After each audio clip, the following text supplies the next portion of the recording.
Olá! Eu vim fazer um vídeo um pouquinho diferente hoje para vocês. É inspirado no Lucas Felp, aquele menino que divulgou a apostila de redações, que tem mais de 30 redações que tiraram 1000 no Enem desse ano. E eu vou deixar o arroba dele aqui embaixo na descrição, porque vale muito a pena seguir ele, se é que você já não segue, né? E eu perguntei lá no Instagram se vocês queriam saber um pouquinho mais sobre a minha redação de 2016, em que eu tirei 980, e a maioria das respostas foram sim. O meu Instagram é @enem2019studies. Se você não me segue, vai lá me seguir pra gente compartilhar um pouquinho mais de conhecimento. Então, nessa redação eu tirei 980, fiquei muito feliz com essa nota, infelizmente não foi 1000. O que eu sei delas, que meus professores falaram na época, foi que um dos corretores me deu 1000 e outro dos corretores me deu 960, porque no Enem eles dão pontos de 40 em 40 pontos. Então, a média dos dois, de 1.960, foi 980. Na minha análise de prova tem que eu perdi ponto na proposta de intervenção. Então, foi na conclusão. Provavelmente foi porque a minha proposta de intervenção não está bem completa e eu vou ter até um pouquinho de vergonha de ler ela para vocês, mas faz parte, né? Eu não fui tão mal assim. Eu posso ter perdido um pouco de ponto também porque eu escrevi na última linha, eu dupliquei ali e tive que fazer de uma linha duas num pedacinho da frase porque não coube. Faltou 3 palavras, então eu tive que reduzir. Eu usei as 30 linhas e eu fiz título também, que acaba perdendo uma linha inteira para o título, mas como ele se encaixava muito bem com o tema, eu acho que valeu a pena. Eu aproveitei que eu ia falar sobre esse vídeo para já passar limpo e mostrar um pouquinho para vocês, porque eu tenho prova de vestibular daqui um mês e já faz mais de 2 anos que eu não escrevo nenhuma redação. Que vergonha, né?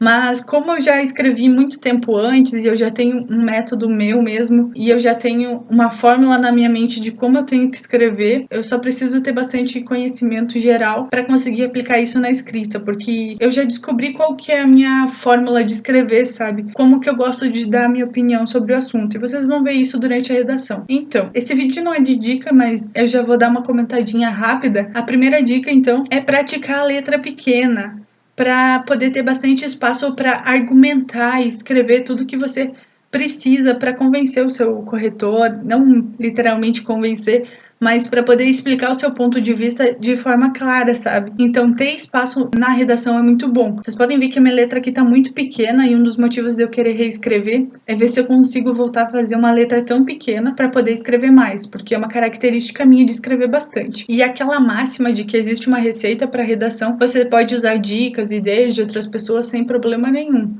Mas nunca use um modelo engessado, sabe? Você tem que usar as suas frases, você precisa usar seu próprio repertório para explicar do seu jeitinho o seu próprio argumento, porque só você mesmo vai saber explicar ele. Eu até sugiro que vocês tenham as suas próprias frases para conseguir explicar melhor as coisas com elas. Ninguém melhor para saber o que você quer dizer do que você mesmo. Então no Enem eles veem a sua autoria como algo muito importante. Use as suas palavras, o seu repertório, vai acrescentando com o tempo tudo que você aprende com professores, lendo outras redações, mas nunca desista de ter o seu próprio método, entender sua própria fórmula, sabe? Nunca algo pronto. Depois de dizer isso, eu vou dizer as coisas que me ajudaram a melhorar na redação. Você precisa conhecer as regras da redação. Se o Enem exige uma tese na introdução e que tem que falar do tema na introdução também, não pode faltar isso. Tem que ter argumentos nos desenvolvimentos, não pode faltar isso também. E o principal para o Enem, eu acho ainda, é a proposta de intervenção. Se a sua conclusão não tiver uma proposta de intervenção, você já vai perder 200 pontos. Tem mais algumas regras que são básicas da escrita. Você precisa começar frases com letras maiúsculas. As letras que são maiúsculas têm que estar bem destacadas no seu texto, que elas são maiores. Tente errar o menos possível para ficar agradável de ver. Sua letra tem que ser legível. Escreva até o final da linha, porque os corretores precisam ver que você sabe separar sílabas. Sim, é muito básico, mas tem gente que deixa palavras para escrever na outra linha porque não sabe separar a sílaba, ou só porque não queria dividir ela. Mas eles veem isso assim: ou a pessoa está tentando ganhar mais linhas deixando esse espaço e ela não tem o que escrever, ou ela não sabe separar a sílaba, então ela pula para outra linha. E eu acho que é isso que eu lembro agora.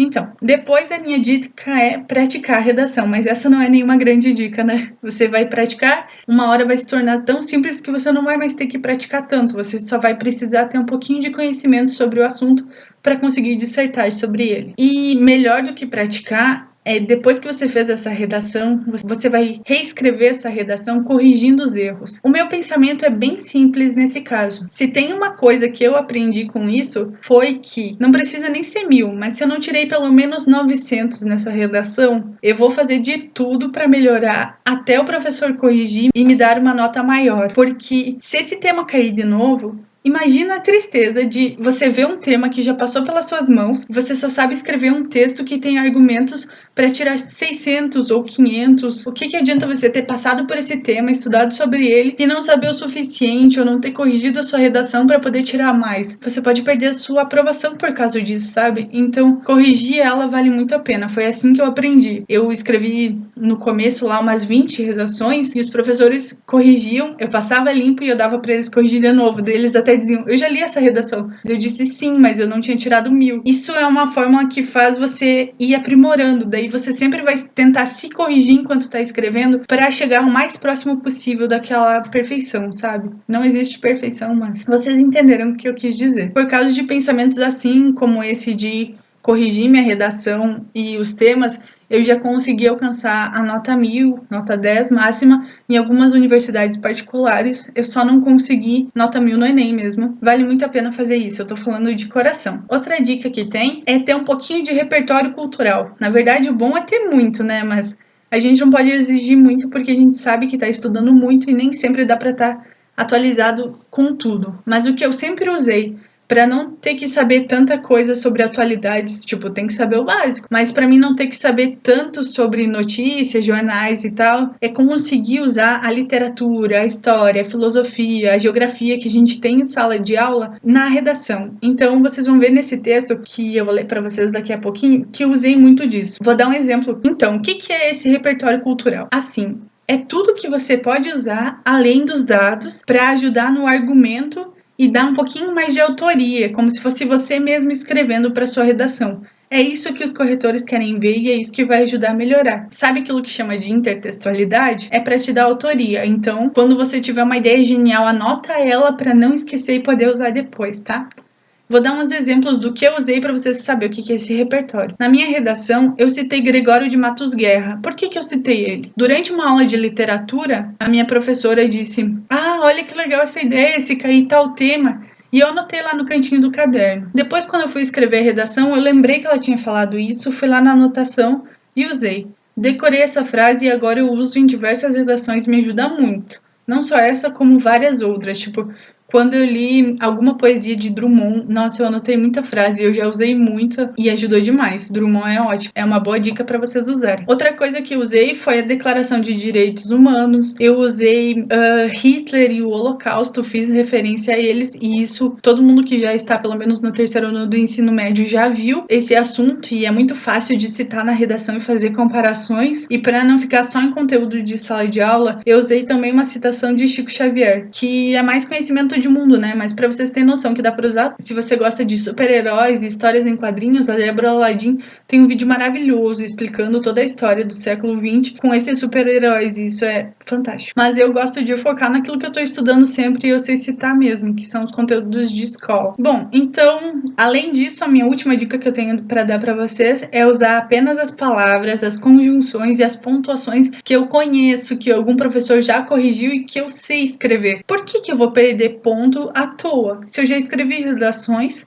eu vou escrever da mesma forma que eu já escrevi para não ter problema de errar. O Enem perdoa algum erro se ele não for recorrente na redação. Então, usar apenas o que você conhece garante que, caso vocês errem sem querer alguma coisa, vocês não vão errar de novo depois. Precaução, sabe? Se não tiver nada para eles descontar, não tem por que eles descontarem. E tomem cuidado para não cometer erros desnecessários que vocês têm como evitar. Então, eu vou começar a ler para vocês, é bem rapidinho. E eu acho que eu já falei demais, né? Bom... O título foi Um Presente para o Futuro, para fazer referência também à citação que eu fiz no final. Então a redação se tornou um ciclo. E a primeira citação que eu vou fazer é sobre Gregório de Matos Guerra. Para entender ela tem que ler com um pouquinho de calma, mas depois eu ainda vou retomar essa situação no meio do texto para fazer referência e deixar essa citação cíclica e não se perder ali na introdução. Vamos lá. Um presente para o futuro. Ó, se quisera Deus que de repente amanheceras tão sisuda que fora de algodão teu capote. Tais palavras denotam o desejo de Gregório de Matos Guerra, o Boca de Inferno, de ver chegar um dia em que as falhas do sistema ético-social do país não fossem cobertas por sedas importadas, mas sim por capas de algodão, ou seja, de realidade. A crítica barroca do autor transfigura-se contemporaneamente na polêmica que envolve a intolerância religiosa no país, a qual fere os direitos básicos de todo cidadão e, infelizmente, tem seu combate esquecido pela nação. A Declaração Universal dos Direitos Humanos garante que todo cidadão deve ter acesso aos direitos básicos para uma vida digna. Dessa forma, qualquer forma de discriminação, como a intolerância religiosa, denota um crime de ódio, ferindo, portanto, a dignidade e a legislação. Indubitavelmente, a religião administrou o rumo do mundo durante séculos, chegando a dividi-lo em Oriente e Ocidente e dizimar milhares de indivíduos com suas guerras, como se existisse apenas uma verdadeira crença. Felizmente, a irracionalidade desse pensamento fundamentalista foi reconhecida e o desenvolvimento de estados laicos, os quais não devem ser guiados pela religião, mas respeitar todas, está em crescimento no mundo e há anos é aplicada no Brasil. Mesmo com a laicidade do país, problemas relacionados à religião ainda afetam tanto a política quanto a sociedade brasileira.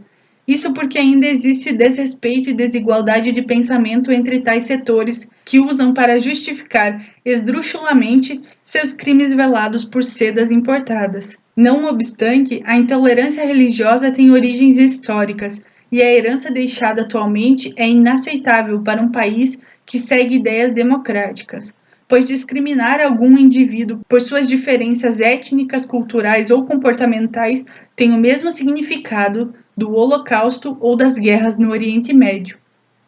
Sabe-se que, se comparada às grandes potências, a política brasileira ainda é considerada jovem. Nesse sentido, a visão sobre a imaturidade de alguns setores deve ser ponderada, pois crimes como a intolerância religiosa e outras discriminações só serão combatidos quando o governo e a população brasileira unirem seus poderes de conscientização, denúncia e punição por uma sociedade melhor. A curto prazo, campanhas a favor da denúncia em caso de intolerância podem intimidar os agressores. Contudo, a longo prazo, educar os pequenos pode garantir a mudança de muitos pensamentos. Unindo escola e comunidade e mostrando os seus erros, muitos podem mudar. Como diria Chico Xavier, ninguém pode voltar atrás e fazer um novo começo, mas qualquer um pode recomeçar e fazer um novo fim. Então, como eu já disse, eu deixei a desejar um pouquinho na minha proposta de intervenção.